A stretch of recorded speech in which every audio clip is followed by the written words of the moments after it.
Ang nakita nyo ngayon ay display ng aking CCTV dito sa aking computer. Kung mapapansin nyo, ito ay web browser ko, Microsoft Edge in particular. Aside from web browser ay pwede rin natin itong pa-displayin sa VLC, yung media player natin. Ganyan yan. Yan. At pwede rin sa itong OBS Studio. Yan. Hello. At pwede rin sa Smart PSS.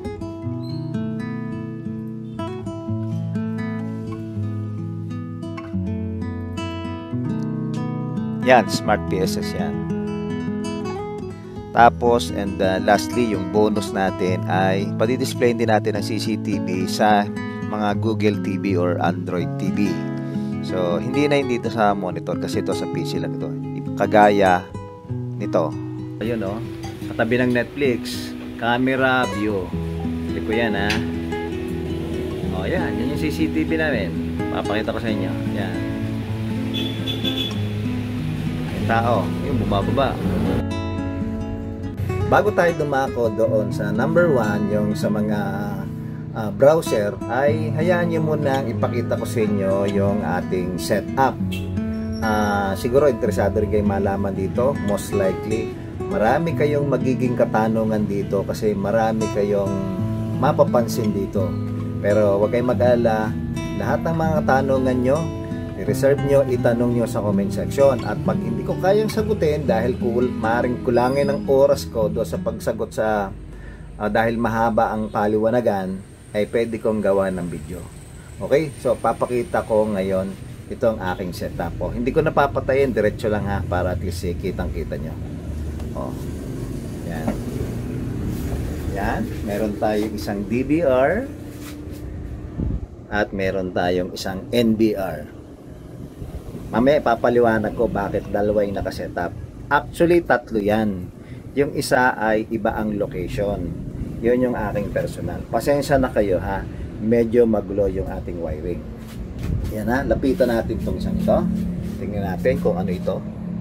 Ito ay isang NVR. Kaya mapansin nyo, wala siyang slot ng BNC. Okay? So, wala siyang slot ng BNC ha.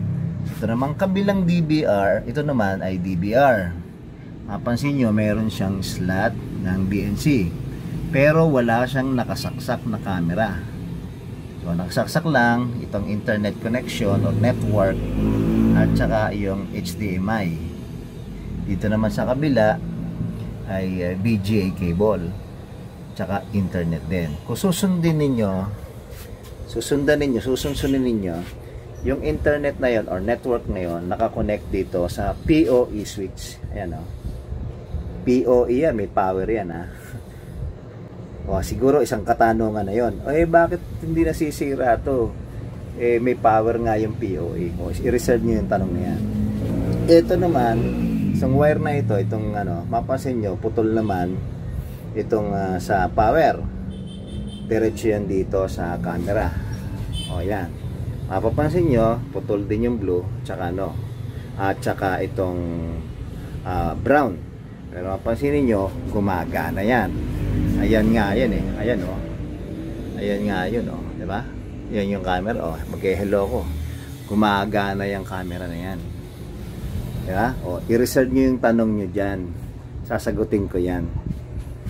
Okay, so tapos ito namang isa ay papuntang computer. Ayun, yun yung aking computer sa baba. So, dito rin tayo kumuha ng network connection. Dito sa PoE switch. At ito naman yung papunta dito sa DVR mismo. Mapapansin nyo, meron tayong HDMI cable dito. Mamaya papaliwanag ko bakit meron. Pero hindi, sunsunin na rin natin. Saan ba papunta yan? O doon sa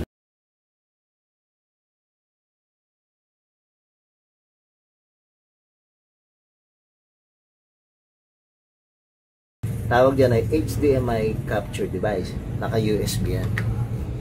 Okay? So, yan.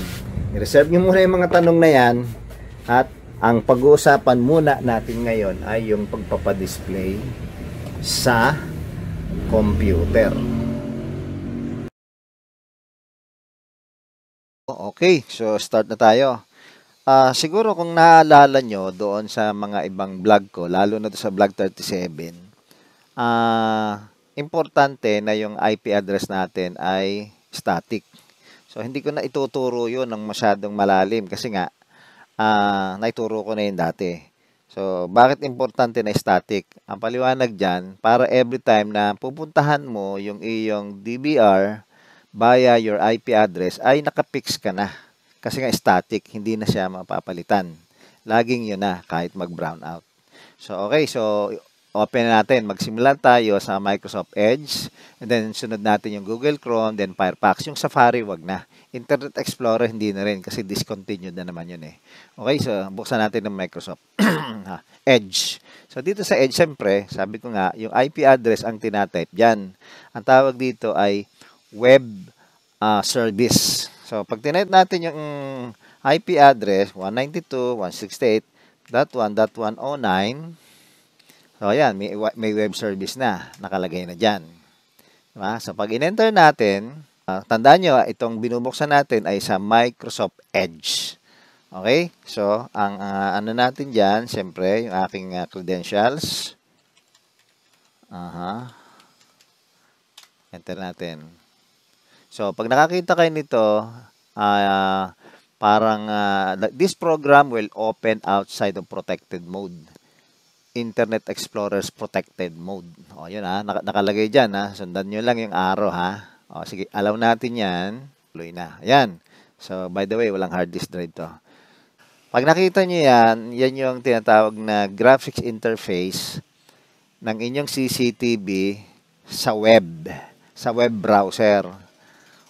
So kanina may web login tayo, nilagyan natin credentials. Pagbukas, eto na yon. So click nyo lang yung live kasi ito yung camera. Okay? So lumabas na. Ang camera natin ay isa lang naman isa lang naman nakakabit yung pinakita ko kanina. So yan yon, di ba? Yan yon, number 5. 6 na camera yan. 6 na camera pero isang camera lang naka-install. Okay, so dito yan sa Microsoft Edge. Ngayon, kung mapansin nyo, kanina pinakita ko, meron tayong isa pang NBR naman. Ang IP address na inassign ko sa kanya ay 192.168.110. Yun yung dulo. So, magkaiba 109 yung isa, DBR, 110 naman itong NBR. So, puntahan din natin. So, ganun din. Gusto i-allow mo kasi nga, pinoproteksyonan ng browser itong CCTV. Kasi nga, siyempre, makikita nga naman. For security reason or yung privacy. Okay? So, mapapansin nyo, iba yung interface niya. Bakit? Kasi yung NBR ko kasi, medyo may pagka-Jurassic na yun. Medyo luma na yun. Pero functional pa, gumagana pa yun. So, samantalang itong isa naman, medyo bago-bago pa. Kaya mapapansin nyo, medyo iba yung interface niya, mas modelo. Itong sa NBR, medyo luma. Tingnan nyo So, pasok natin yung credentials natin. Okay. Yon. So, di ba? Iba siya. Iba itsura. O, buksan na natin yung CCTV para, yan, di ba? Hello. So, pagmasdan nyo mabuti, 109, yan 109, ang IP address ng isang DVR ko.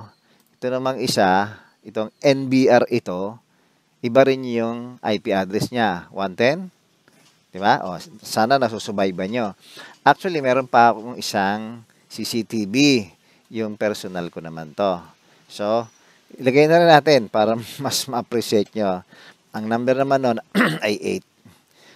Okay, so mapansin nyo, medyo modelo pa rin siya. Bago yung interface niya. Pero hindi pa rin siya mas bago Medyo luma na rin kasi ito Pero matibay siya gumagana. So, ganun din. Diba? So, sige, magpa-display tayo ng isa pero iba-blur ko na lang. Isa lang yung i-display natin Okay, so yan, lumabas na. Diba? So, hindi ko na papadisplay pa. Basta pinakita ko lang sa inyo na gumagana. May display ang camera. So, yan. Tatlong camera, tatlong CCTV, kayang pa-displayin sa isang computer, magkakaiba nga lang ang kanilang IP address. Yung una, DBR 109, yung isa ay 110, NBR, at yung isang CCTV kong personal ay 8 lang. So, yun yung inassign ko. Lahat yan, naka-static ang IP address. Okay? So, nakita nyo na. Mamaya, ipapaliwanag ko, ha? Kasi, yung sa Google Chrome, tsaka Google Safari, Google Safari, yung Google Chrome at Firefox, hindi nagdi-display doon lahat ng DBR. Kasi meron niyang kanya-kanyang model at may kanya-kanyang plug-in na tinatawag. Mamaya ipapaliwanag ko. Sige, wag natin i-close tong Microsoft Edge, ha. Punta tayo sa Google Chrome. So, dito sa Google Chrome, nasa Google Chrome tayo, yung 109 na DBR. Sige, pasukan natin ang credentials. So, mapansin mo, bumukas siya. Yung sa mga management, yung mga ibang settings na napupuntahan natin. Yan 109. 109 ng IP address. Sa ibang setting nakukuha natin. Yan, di ba? Di ba? O, yan. Pero dito sa camera, ito yon. Ito ang sinasabi. Kahit i-click mo pa yung Cam 5 na yan, hindi siya magdi-display kasi merong mini-maintain na security or privacy itong Google Chrome. Hindi niya basta-basta pinapa-display. So, kahit i-click mong ganyan yan, parang wala pa rin nangyayari. Di ba? Ito yung sa DBR na 109, ha? Huwag kayo malilito, ha? Dito naman, sa 110, yun ang sinasabi. Pansin nyo, ito, lumang NBR to. Ang interface niya, luma din. Kakaiba rito, di ba? Ayan. So, install natin yung ano yung hinihingi. Anong hinihingi? Easy Viewer. Anong sinabi? Chrome apps will no longer be supported in the future. Yun ang sinasabi. Dapat may plug-in na pwedeng ilagay. Add to Chrome nga yan. Pero hindi mo nakiklik tong Add to Chrome. Extension yan. Hindi na siya available kasi nga in the near future, hindi na nga supported. So, sinearch ko rin yan, pinag-aralan ko, baka sakaling magawa ko pa ng paraan, pero hanggang sa naubusan na ako ng oras, hindi ko talaga mapadisplay. So, ilang CCTV yan? 109 na DBR na medyo bago-bago, tapos itong sinauna na NBR, ayaw pa rin dumisplay. Pero, yung isang CCTV ko na personal, i-input natin, 'di ba? Sabi ko 8 ang huli noon. Kanina sa Edge pinakita ko. Input natin, ayan. So, yung credentials ganun din. Na din, pwede yung mga settings. Pwede nating configure. So, balik tayo sa camera. Yan. Supported siya, supported. Yan ang ko. Sige, papa-display tayo ng isa, pero i-blur ko yan, ha. Yan. Di ba? Lumabas. Ibig sabihin, out of 3 DBR recorder ko, yung isa lang, yung personal ko, gumagana. So, may paliwanag dyan. Mamaya, buksan muna natin sa Firefox ko ano sasabihin. Ipapaliwanag ko kung bakit ganyan, ha? O sige, close muna natin to. Punta tayo ng Firefox. Okay? So, as I mentioned a while ago, yung Internet Explorer, hindi na kasi hindi naman available dito sa mga Windows na matataas. Pero siguro sa mga XP, kung mga gumagana pa yung mga sinaunang computer at may Internet Explorer, baka pwede pa. So, try natin yung 109. Buksan na rin natin yung yung 110. At buksan na rin natin yung isa, yung akin na personal. Tingnan natin kung papasok. Sige, credentials tayo, isa-isa lahat. So, ito, nasa Firefox tayo ngayon. So, tingnan live, ayaw, hindi rin supported. Okay? So, yun yung 109 na DBR. Ito namang sa 110, ito yung NBR na Jurassic, Tingnan natin kung uubra. Okay? Tingnan natin. Ayun, may sinasabing plug-in, no HDD. Tingnan natin, subukan natin. Ayun, oh, may plug-in, di ba? May dinownload na plug-in. So, tingnan natin kung papasok. Tingnan natin kung papasok. So, ayan. Tingnan natin. Baka sakali. Tingnan natin Okay, tapos na. Subukan pero bago tayo mag-restart ng Firefox, subukan muna natin tong web service dito sa aking personal kung gagana. Parang dito pa lang sa browser mauubos na yung oras natin. So, tingnan natin kung di-display. Oops! Gumana kahit sa Firefox. Tingnan natin. Dumisplay. Hindi ko na patatagalin. So, out of 3 CCTV ko, yung dalawa, DBR 109, tsaka yung NBR na Jurassic na 110, hindi siya dumisplay. Ihintayin natin yung plugin. Pero dito, sa aking personal, wala na tayong gagawin pa kasi display na. So, i-close muna natin kasi kailangan ma-refresh kasi nga gawa nung plug-in na in-install natin. Isang uubra Ganun na naman. Yun uli ang sinabi. So, magda-download na naman tayo. So, siguro, hindi na natin itutuloy ito dito sa Firefox kasi napapadisplay na naman natin sa Microsoft Edge. Ngayon, siguro at this point in time, baka hindi pa rin siya supported. Hindi pa rin supported ang Firefox, yung ibang DBR. Kasi nga, merong parang security reason or yung sinasabing protective mode. Ngayon, ito yung additional na paliwanag ko. Bakit naman natin napagana sa Microsoft Edge? So, balikan natin si Microsoft Edge. Buksan uli natin. Okay? So, i-open natin yung isang DBR natin. Doon na lang tayo sa 109. Sa DBR. Isa na lang. O sige, yung 110, buksan na rin natin. Yan. Okay? So, pareho nating buksan. Ito yung sinasabi. Lagi may sinasabi siyang, yun nga, this program will open outside of protected mode. Internet Explorer protected mode. Ibig sabihin, ina-allow ni Microsoft Edge na ipakita yung camera, yung CCTV dito. Paano nangyari yon? Bakit doon sa Firefox ay sa Google Chrome ay ayaw? Kasi sa ngayon nga, hindi nila sinusupport. Ngayon, makikita nyo, sundan nyo yung arrow nakalagay, you're in Internet Explorer mode. So, ibig sabihin, itong Internet Explorer ay naka-integrate na dito sa Microsoft Edge. Ngayon, balikan natin yung paliwanag ko tungkol doon sa Internet Explorer mode. Sabi ko nga, itong Microsoft Edge ay merong naka-integrate yung Internet Explorer. Ano yung Internet Explorer na dahilan kung bakit napapadisplay? Ito na, hindi ko na ipagdatabot sa inyo sasabihin ko na. Ito may Internet Explorer dito Click muna natin Internet Explorer. Ano nangyari? Hindi naman bumukas yung Internet Explorer Ang bumukas ay Microsoft Edge pa rin. So, kumbaga discontinued na talaga ang Internet Explorer. So, ito dati pala. May internet option na rito. Click natin yan. Click natin yan. Ayan. Naalala nyo, pasensya na at baka yung iba kasi medyo, alam mo na, mabibisto yung edad.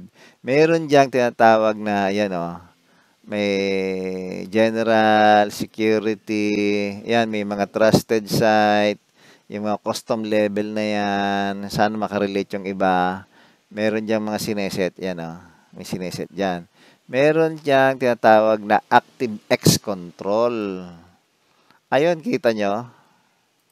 Meron ganyan, allow ActiveX filtering. May mga ganyan-ganyan, no?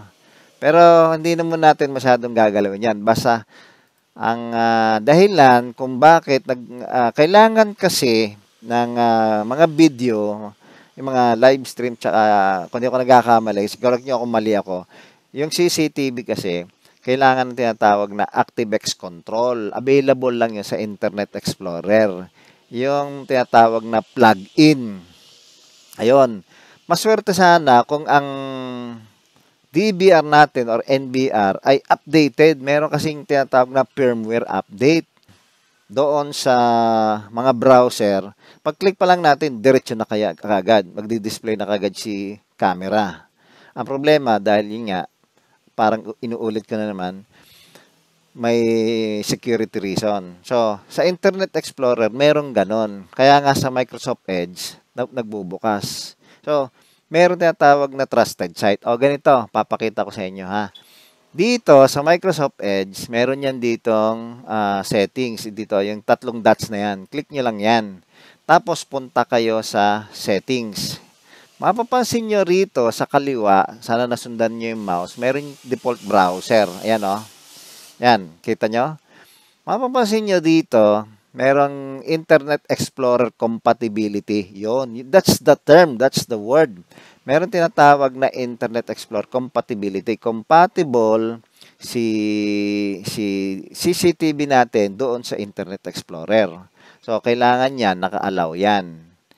Okay, so ngayon, dito sa add page, yan o, Internet Explorer mode. Kasi naka-Internet Explorer mode itong ano eh.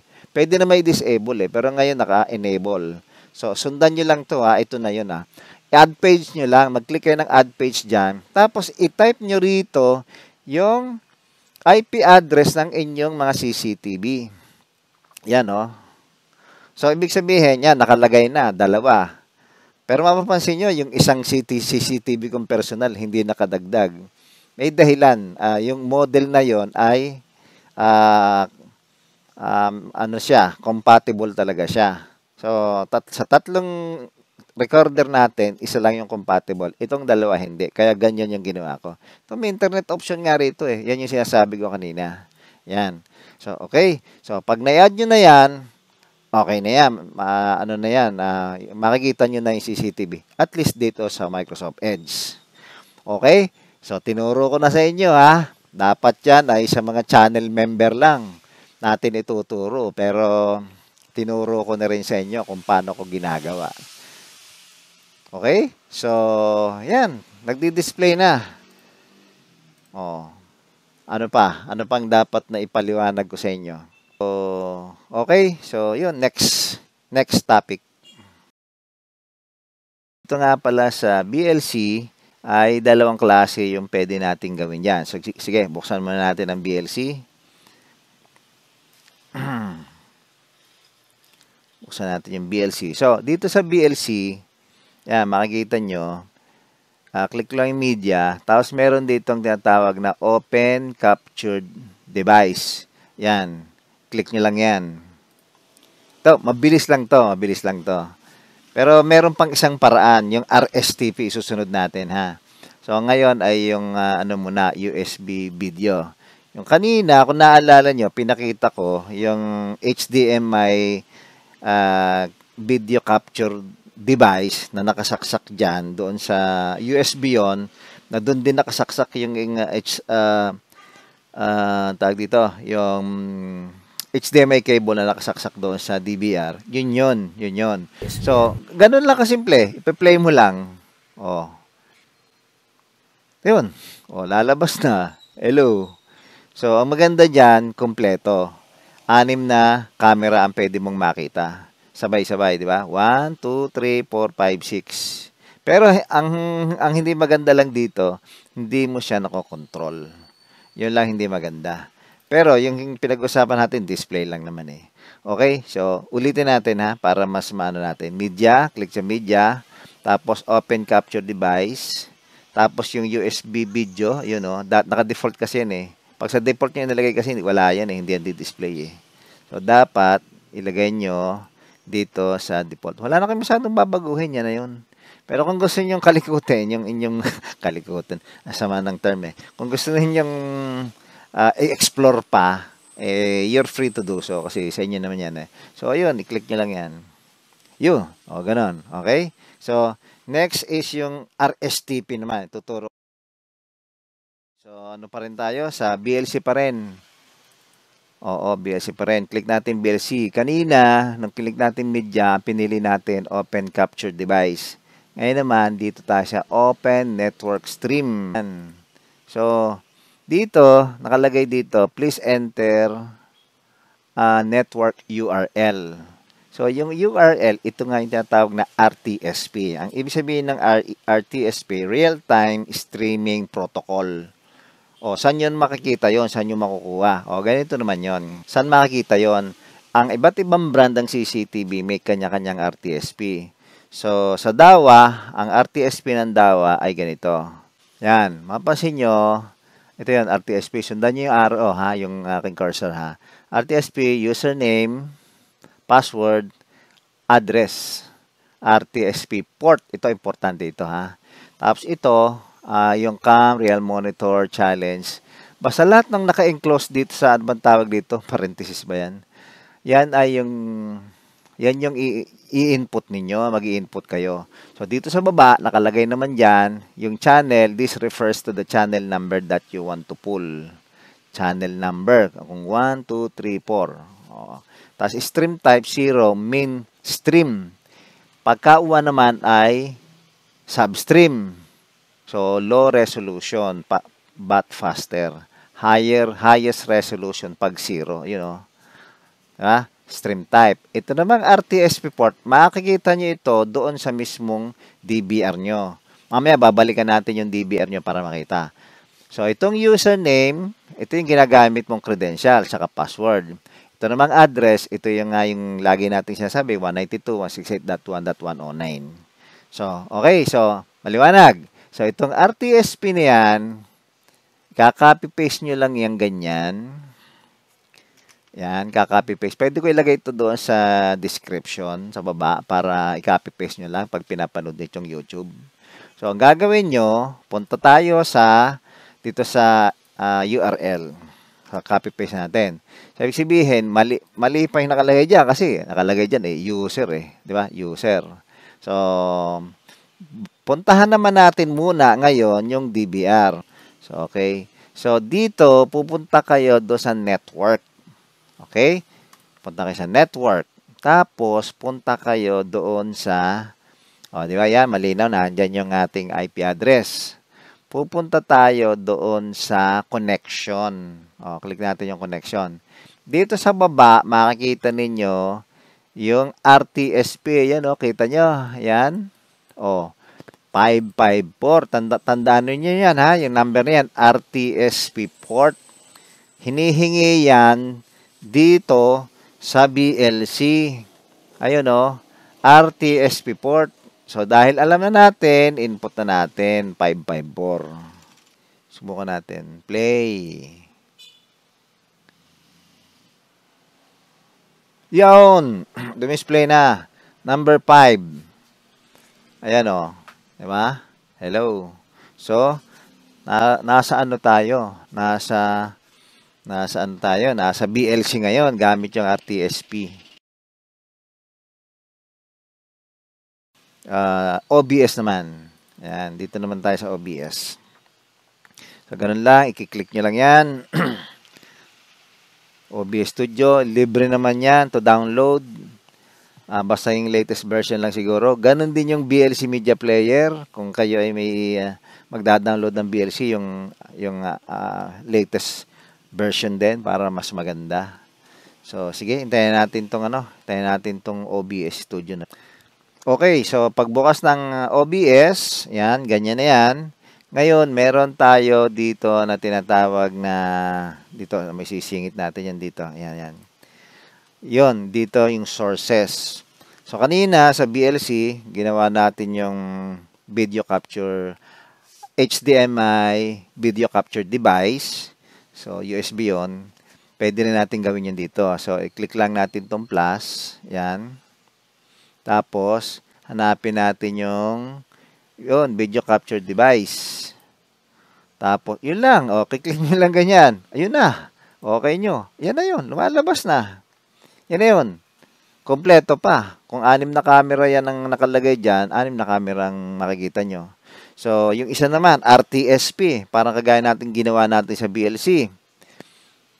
So, plus tayo. Meron ditong media source. Ito. Media source. Media source. Yan. Tapos, dito tayo sa input natin yung RTSP. Yan. So, okay na natin.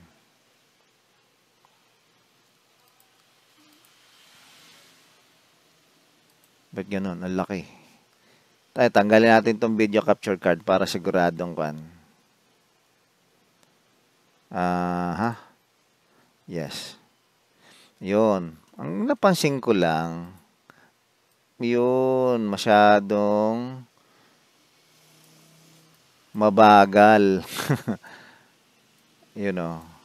At saka isang camera lang talaga yung napapalabas natin. Yung nga, subukan nga nating ayusin to. Gawin nating 1. Tingnan natin kung papasok. Ayun, pag 1 ang inilagay mo, maliit talaga yung nilalabasan. Teka, tingnan natin kung lalabas yung iba. Ayun, yun ang problema.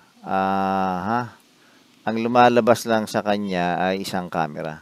Kagaya doon sa BLC, isa din lang. So, pag video capture device, maganda. Kasi ang lumalabas ay lahat ng camera. Asan yun? Video capture device. O yun, lahat. Ano maganda? Mas maganda yung video capture card. O ganun lang yun. Itong, by the way, itong OBS nga pala ay ito ginagamit din sa live streaming. Kaya ngayon Bing CCTV, pwede kong ituro yan sa susunod na video ay para matunan ninyo kung paano natin nila-live sa Facebook o kaya sa YouTube. Pwede rin yon. So, imagine, ang isang application nito ay kunwari sa church. May CCTV in church. Pwedeng ipakita yan sa buong nasasakupan doon sa maggusto. Pag naka-Facebook live ka, lalabas yung streaming ng CCTV. Hindi lang yung ordinaryong camera lang. So, sa YouTube, ganun din, pwede. Pero siguro another video na yun, masyado nang mahaba. Okay? So, yan. Ano pa? Next.